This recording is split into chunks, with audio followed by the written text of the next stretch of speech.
Hidayah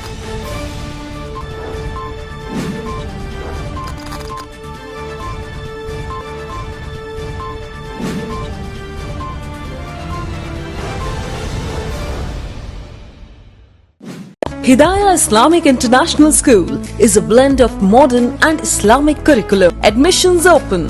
Mehndipatnam, Santosh Nagar, Sun City, Bahadurpura, Hyderabad.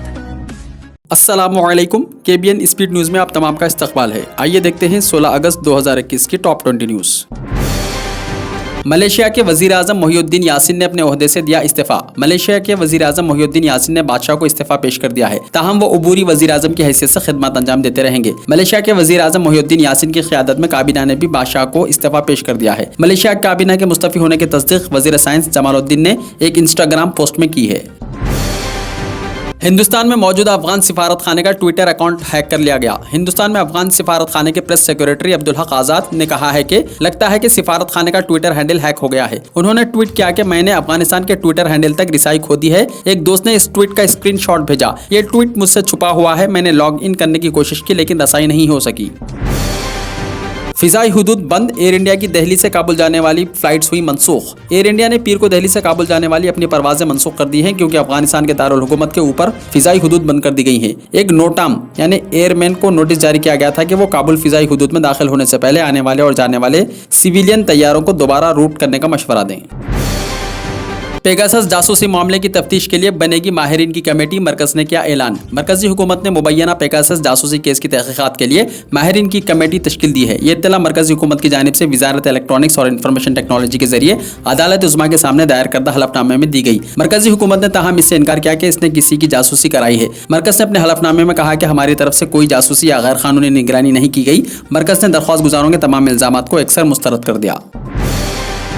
Supreme court के बाहर दो लोगों ने की खुदकुशी की कोशिश। एक खातून और एक मर्द ने पीर को कौमी दारुल हुकूमत में सुप्रीम कोर्ट के बाहर खुदकुशी की कोशिश की। नई दिल्ली के deputy police commissioner Deepak Yadav ने बताया कि एक मर्द और एक खातून ने मुबैना तौर पर सुप्रीम कोर्ट के बाहर खुदसोजी की कोशिश की है। आग से जख्मी होने वाले दोनों मुतासरीन को राम मनोहर लोहिया अस्पताल में दाखिल कराया गया। पुलिस मामले की जाँच कर रही है।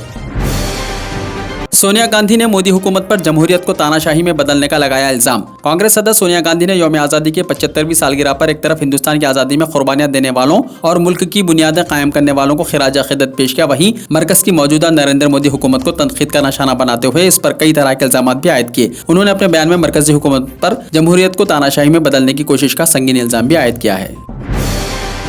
मोदी हुकूमत की अफगानिस्तान मामले पर खामोशी तशवीशनाक और पुरअसरार है, कांग्रेस ने दिया बयान। कांग्रेस ने कहा कि तालिबान ने अफगानिस्तान पर कब्जा कर लिया है और वहां हिंदुस्तान की दौलत पर खतरे के साथ बेशुमार हिंदुस्तानी खतरे में आ गए हैं। लिहाजा वजीर आजम नरेंद्र मोदी को बताना चाहिए कि इनकी हुकूमत हिंदुस्तानियों की महफूज वापसी के लिए क्या इक़दाम कर रही है। अजमेर में हज़रत ख्वाजा मोइनुद्दीन चिश्ती रहमतुल्लाहि तआला अलैह की महाना छठी शरीफ रिवायती तौर पर मनाई गई। सूफी बुजुर्ग हज़रत ख्वाजा मोइनुद्दीन हसन चिश्ती रहमतुल्लाहि तआला अलैह की महाना छठी शरीफ आज सुबह राजस्थान के अजमेर में रिवायती तौर पर अक़ीदत के साथ मनाई गई। अक़ीदतमंदों की एक बड़ी तादाद 9 हिजरी 1443 की पहली छठी शरीफ में शिरकत की। कोरोना ज़ाब्तों की पाबंदियों की वजह से छठी की तमाम मजहबी रसूमात खुद्दाम ख्वाजा साहब ने अदा की। दरगाह के इहाते नूर में छठी पर फातिहा पढ़ी गई। रस्मी तौर पर मुनक़्क़िद छठी मुबारक के प्रोग्राम में तिलावत कुरान शरीफ, शिजरा ख्वानी, नौत ख्वानी और मुनक़बत पेश की गई। हिंदुस्तान में कोरोना केसेस के फ़ाल मामलों में आई कमी। पीर की सुबह मरकजी वजारत सेहत की जानिब से जारी एदाद व शुमार के मुताबिक गुज़िश्ता 24 घंटों में कोरोना के 32,937 नए केसेस की आमद के साथ साथ मुतासिर अफराद की तादाद 3,22,25,513 हो गई है। इस दौरान 35,909 मरीजों की सेहतयाबी के बाद इस वबा को शिकस्त देने वाले अफराद की कुल तादाद 3,14,11,924 हो गई है। मेघालय के चीफ मिनिस्टर की निजी रिहाइशगाह पर पेट्रोल बम हमला, रियासती वजीर दाखिला हुए मुस्तफ़ी। नामालूम शरपसंदों ने कल रात मेघालय के चीफ मिनिस्टर कोनारट की रिहाइशगाह पर पेट्रोल बमों से हमला किया। यह मालूमात पुलिस ने दी है। पुलिस के मुताबिक यह वाक़या कल रात 10:15 बजे पेश आया, जब एक गाड़ी में आए शरपसंदों ने पेट्रोल से भरी 2 बोतलें मेघालय के चीफ मिनिस्टर की निजी रिहाइशगाह के इहाते में फेंक दी, जो ऊपर शेवलिंग के 3rd मील में वाक़ है। शुक्र है कि इस वाक़े में कोई जख्मी नहीं हुआ।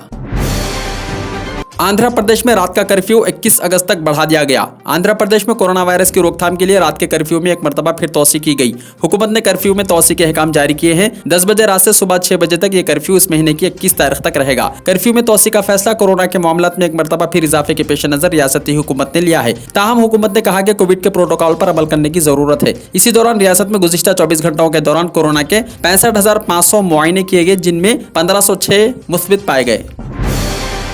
तेलंगाना के तमाम शोबों की मियारी तरक्की के इक़दाम किए जाएंगे। हैदराबाद को दरख्तों के शहर में तब्दील करने का अज़्म किया गया। किले गोलकुंडा में चीफ मिनिस्टर ने कौमी परचम लहराते हुए ये बयान दिया। कोंडा सुरेखा को हुजूराबाद से कांग्रेस उम्मीदवार बनाने का फैसला। कांग्रेस पार्टी ने हुजूराबाद असेंबली हल्के के ज़िमनी इंतखाब में साबिक वजीर कोंडा सुरेखा को उम्मीदवार बनाने का फैसला किया है। इस सिलसिले में 2-3 दिन में सुरेखा की उम्मीदवारी का बाकायदा तौर पर ऐलान किया जाएगा। चीफ मिनिस्टर आज हुजूराबाद में दलित बंधु स्कीम का इफ्तिताह करेंगे। चीफ मिनिस्टर के चंद्रशेखर राव पीर के दिन हुजूराबाद का दौरा करेंगे, जहां वो दलित बंधु स्कीम का बाकायदा तौर पर इफ्तिताह करेंगे। ये स्कीम दलितों को खुद मुख्तार बनाने के लिए शुरू की जा रही है, जिसके तहत हर मुस्तहिक दलित खानदान को हुकूमत की जानिब से कारोबार करने के लिए 10 लाख रुपए की माली मदद फराहम की जाएगी। यह रकम हुकूमत को वापस अदा करने की जरूरत नहीं रहेगी। पायलट प्रोजेक्ट के तहत हुकूमत ने हुजूराबाद असेंबली हल्के में दलित बंधु स्कीम को शुरू करने का फैसला किया है। जराये के मुताबिक पीर के दिन चीफ मिनिस्टर हुजूराबाद में इस स्कीम का रस्मी तौर पर इफ्तिताह करने के बाद 15 दलित अफराद को माली इमदाद के चेक्स हवाले करेंगे। कोरोना का दूसरा टीका लेने वाली खातून की मौत। कोरोना का दूसरा डोज लेने वाली खातून की मौत हो गई। ये वाकया छतरीनाके इलाके में पेश आया। तफसीलात के मुताबिक उप्पुकोड़े से ताल्लुक रखने वाली 50 साल खातून पी वेंकटम्मा ने अप्रैल में कोरोना का पहला टीका लिया था। पहला टीका लेने के बाद हफ्ते की दोपहर खातून ने घोड़े की खबर इलाके में वाक़े वैक्सीन सेंटर अपने अरकान खानदान के साथ पहुंची और उसने वहां पर दूसरा टीका लिया। वैक्सीन लेने के आधे घंटे तक खातून डॉक्टर्स की निगरानी में थी। बाद अज़ां वो अपने घर पहुंची और सर चकराने की शिकायत करते हुए सो गई और हालत नींद में ही वो चल बसी। अरकान खानदान ने उसे हॉस्पिटल मुंतकिल किया, जिस पर डॉक्टर्स ने उसे मुआयने के बाद मुर्दा करार दिया। दलित बंधु स्कीम मुल्क के लिए मिसाल बनेगी, हरीश राव ने दिया बयान। वजीर फाइनेंस हरीश राव ने कहा कि मुल्क के दलितों को आज़ादी के 75 बरस के दौरान हुकूमतों ने नजरअंदाज कर दिया है। यह scheme chief minister Chandrashekhar Rao ने तैयार की है, जो दलितों की बहबूद के ताल्लुक से फिक्रमंद रहते हैं। इस स्कीम का मकसद दलितों को बाख्तियार बनाना है। हरीश राव ने कहा कि रैतु बंधु की तरह मुल्क के बकिया हिस्सों के लिए दलित बंधु भी एक नमूना बनेगी। तेलंगाना में कोरोना वायरस के 245 नए केसेस हुए हैं दर्ज, एक की हुई है मौत। तेलंगाना में गुज़िश्ता 24 घंटों के दौरान कोरोना वायरस के 245 नए केसेस सामने आए हैं। इस तरह से कोरोना वायरस में मुब्तला अफराद की जुमला तादाद 6,52,380 तक पहुंच गई है। तेलंगाना में आज कोरोना वायरस की वजह से एक मौत हुई है। इस तरह से रियासत में कोविड-19 से मरने वालों की जुमला तादाद 3,842 हो गई है। आज मुख्तलिफ दवाखानों में 582 कोरोना के मरीजों को सेहतयाब होने पर डिस्चार्ज कर दिया गया। अदालतों में जल्द ही मुकम्मल शख्सी समाअत बहाल कर दी जाएगी। जजेस की तादाद में इजाफे पर इजहार तशक्कुर किया चीफ जस्टिस हेमा कोहली ने। तेलंगाना हाई कोर्ट की चीफ जस्टिस हेमा कोहली ने यौम आज़ादी के मौके पर कौमी परचम लहराया। तकरीब में हाई कोर्ट के जजेस और वकला ने भी हिस्सा लिया। इस मौके पर खिताब करते हुए उन्होंने कहा कि कोरोना वायरस की दूसरी लहर ने रियासत पर अपना असर छोड़ा। उन्होंने कहा कि हाई कोर्ट के जुमला 240 स्टाफ और रियासत के तमाम अजला के 1,288 स्टाफ अरकान इस वायरस का शिकार बने। उन्होंने कहा कि जुमला 2235 वकला भी इस वायरस से मुतासिर हुए। अदलिया के 19 स्टाफ अरकान और 208 वकला की इस वायरस के असर के नतीजे में मौत हुई। उन्होंने कहा कि वायरस से मरने वाले अफराद के खानदान के साथ अदालत खड़ी है। इस वायरस की वजह से मरने वाले स्टाफ अरकान के खानदान के अरकान को मुलाजिमत दी जाएगी। उन्होंने कहा कि रियासत में मुश्किल सूरत हाल के दौरान भी अदालतों ने काम किया है। तेलंगाना में 1 सितंबर से हाई स्कूल्स खुलने का है इम्कान। 7वीं जमात तक ऑनलाइन क्लासेस हो सकती हैं। आज एलामिया हो सकता है जारी। अगरचे स्कूलों की कुशादगी का मसला सुप्रीम कोर्ट में जेर गौर है और औलिया तलबा में भी स्कूल दोबारा खुलने पर इख्तिलाफ राय पाया जाता है। रियासती हुकूमत ने 8वीं जमात से क्लासेस 1 सितंबर से शुरू करने का फैसला किया है, जबकि 7वीं जमात तक की क्लासेस के लिए ऑनलाइन क्लासेस जारी रहेंगी। महकमे तालीम के ओहदेदारों के मुताबिक इस सिलसिले में आज एलामिया की इजराई मुतवक्को है। बंडी संजय की अय्याशी का वीडियो जारी करने टीआरएस रुकन असेंबली का ऐलान। टीआरएस पार्टी के रुकन असेंबली एम हनुमंत राव ने बीजेपी के रियासती सदर बंडी संजय पर अय्याशी करने का संगीन इल्जाम आयद किया है और वार्निंग दी है कि वो बहुत जल्द बंडी संजय की अय्याशी का वीडियो जारी करेंगे। हिदाया जूनियर कॉलेज, कामयाबी दोनों जहां में। जेर निगरानी mister Mohammed Riyasuddin. Rank oriented coaching for NEET, EAMCET, IIT and CA. लड़के और लड़कियों के लिए अलहायदा बिल्डिंग। चूज दीन, दुनिया विल फॉलोज यू।